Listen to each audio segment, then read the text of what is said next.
and welcome back to The Lettered Creative, the place for bullet journaling, calligraphy, and lettering enthusiasts. Today I am sharing with you my 2021 bullet journal setup. I'm going to show you exactly my thought process and what each of these pages and setups are for, so that I hope you will get some more knowledge and inspiration for whatever spreads that you want to do. All of the layouts can be used for other things if you just want to label them differently.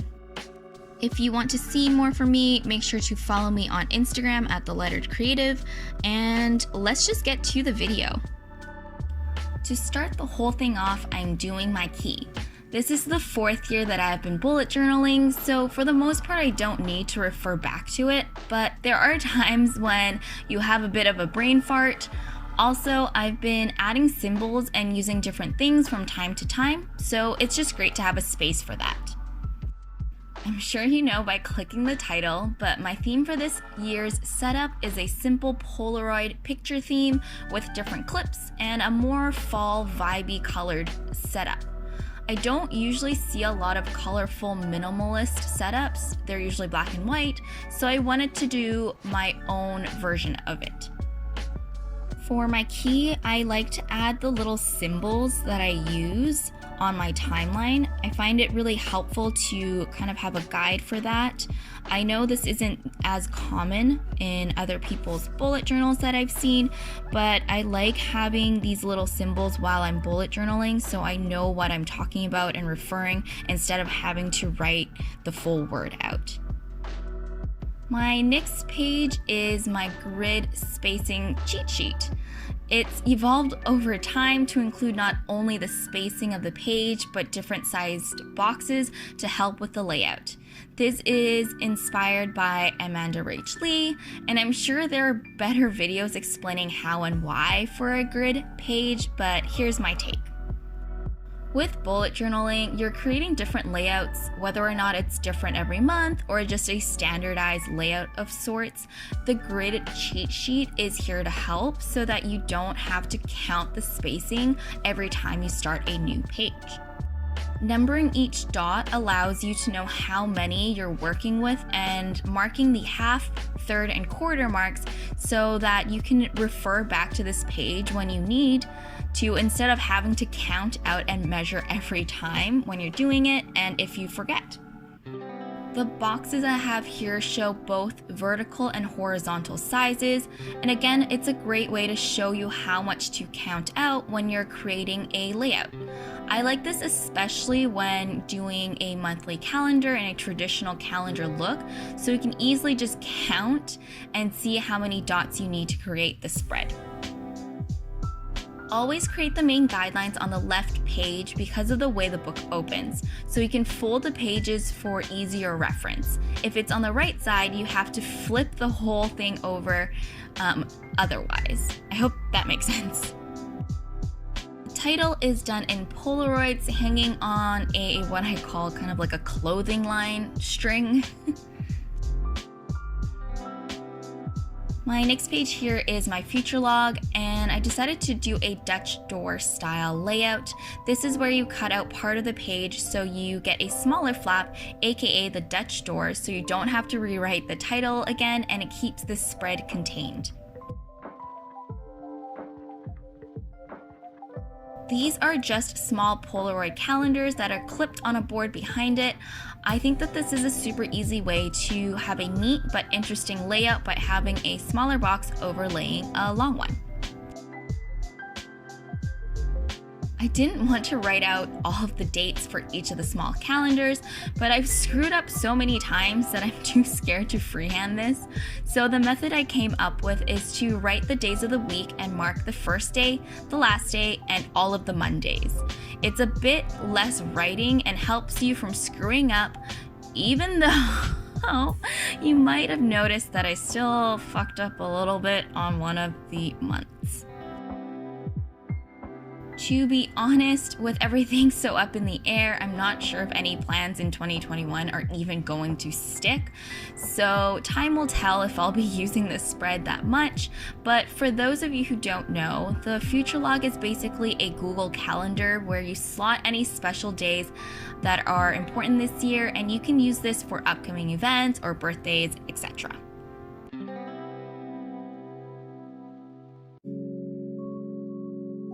A quick reminder is if you're planning to color in the dates on your Future Log, make sure the pen that you are writing with is waterproof. This is really easy to forget, and sometimes if you're lucky, even if your pen isn't waterproof, the ink has dried enough and it wouldn't smudge, but just be careful. The next page is my quote page. I really like to do this because it helps set the tone for my mindset for the year. It's also a way for me to think of how I approach 2020 and maybe go for a different approach for this 2021. I created some Polaroids and colored it in with the color theme because I couldn't figure out what to draw, and this was inspired by some kind words. I have all the other inspirations that I used in the description down below. Who knows what 2021 is going to be like? I wanted to have a quote to remind me to always savor the good and the bad and always be grateful. This year's quote is, "Life becomes more meaningful when you realize the simple fact that you will never get the same moment twice."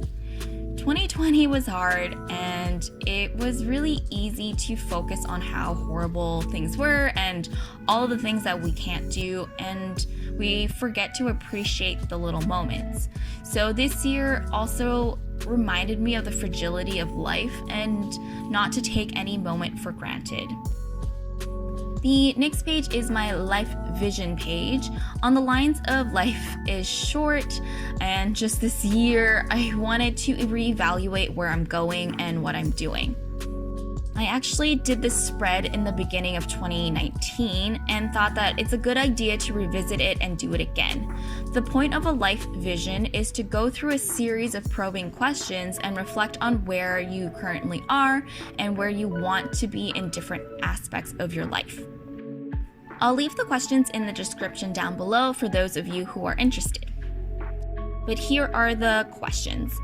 What kind of people do you want to be surrounded by? What do you believe you are capable in life? What is the greatest thing you can accomplish? What would you like to contribute to the world that would make you proud? When you die, what do you want to be remembered as? What matters in life? And finally, where do you see yourself at age 20, 30, 40, 50, 60, and beyond? I find this exercise pretty fun to get to imagine, as well as powerful in getting me to really think about what is important and where I want my life to go, because if I want it to happen, then I must take action now in order to do it. The design here is also quite simple, with hanging Polaroids on the side and a column in the middle. I don't know if I left enough space to fill it out properly, but I'll try and make do.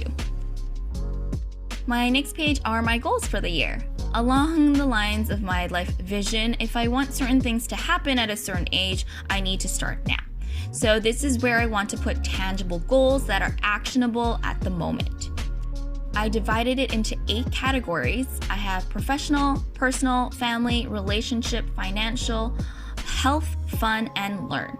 You can definitely make your own categories or not have them at all. I like having it split to be more specific. I'm also going to make more of an effort to refer back to this page when I'm doing my habit tracker so that the things I do every day work towards each of these goals. It's a bit hard to see on camera, but the white lines really do make the lettering pop, and I think it's really fun. I'm actually not that happy with the way that this particular header came out, but I'll have to live with it. I added different clips on each of the Polaroid to add a pop of color. The next 2 spreads are my gratitude and affirmations page, featured in 2 large Polaroid frames. I colored it in to have it more interesting and be in contrast with the other Polaroids on the other pages. Gratitude is especially important these days and during these times. If you've watched the season of Big Mouth, the new season that came out, as a source of useful advice, it's also something that's really helpful with your mental health. For affirmations, I want to focus on doing that more, basically.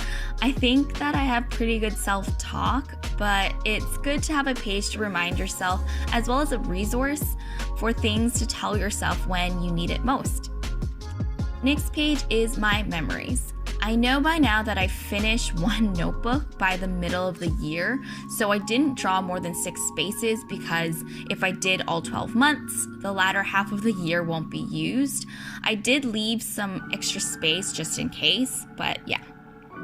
In the previous years, I've also just left a space to print photos out for each month, but I don't actually have a Polaroid, and when I do print photos, I prefer having them on the wall or framed, so I didn't do a space for the photos this year either. I don't know if I'll regret it, but we'll see. I know I keep saying simple, but this is really simple, and it's just Polaroids again hanging on the clothing line. I don't know if you can tell, but I love this berry red pinkish color, and I wanted to put it everywhere, but I limited myself to only 2 Polaroids and the title of this spread. The next spread is my media tracker. I am keeping track of who I am watching on YouTube, my TV shows, movies, podcasts, and games that I'm playing. I was debating for songs, but I just listened to a lot of different ones depending on my mood, and it didn't really fit this type of tracker because with this, I'm tracking which months I'm consuming which media. I've always been more interested in what I was into and consume the most and for what duration of time. I go through phases of what I watch, and I tend to forget what I was into further down the year, so I like having this tracker to mark which month I was into which media. I prefer this type of tracker as opposed to having spaces for tracking which season and episode I'm on. I can always write that in the blank space along with the title. I find that with streaming services or like Spotify, I don't need to remember what episode or which season I'm on, so yeah. Similar to my memories page, I only did the spaces for the first 6 months of the year. I think in my mid-year setup for 2021, I'll do a full year and maybe just migrate some of the titles over, but I haven't decided yet. I'm in love with my little header here. Clearly the clothesline is a hit. I kind of wish I just did this type of header on all these other pages, but alas, can't change that. Each letter is in its own Polaroid and it's colored in. I love how colorful this looks, and I'm really excited to see what this spread will look like once things start filling out. The last page of my setup is my me in December 2020. I cannot for the life of me find the video that inspired me to do this, so I'm really sorry. If you know the person who started this, then please let me know. This spread is to put how I am at the end of 2020, and I get to compare how I am at the end of 2021. This is also just a nice recap space for myself right now. Will I make a 2020 in review spread? Maybe, but as of right now, this is a good spot for a quick and easy dump of how I am now. For this spread, I decided to just have a ton of Polaroids on the page with an empty slot of all the things about myself that I want to put in. I haven't decided exactly what is going into what, but I wanted to have the option and the spaces to do it. I am really excited to fill this out. So that is it for my 2021 bullet journal setup. It was a lot, I know, but I really hope you like it. If you do, make sure to leave me a like and subscribe if you want more. I hit my goal of having at least one video a month. I do all of the designing, filming, editing, and script, so thank you so much for your support. I know people stop watching at this point, so thanks to those who have stayed until the very end, and I really hope you have a wonderful 2021.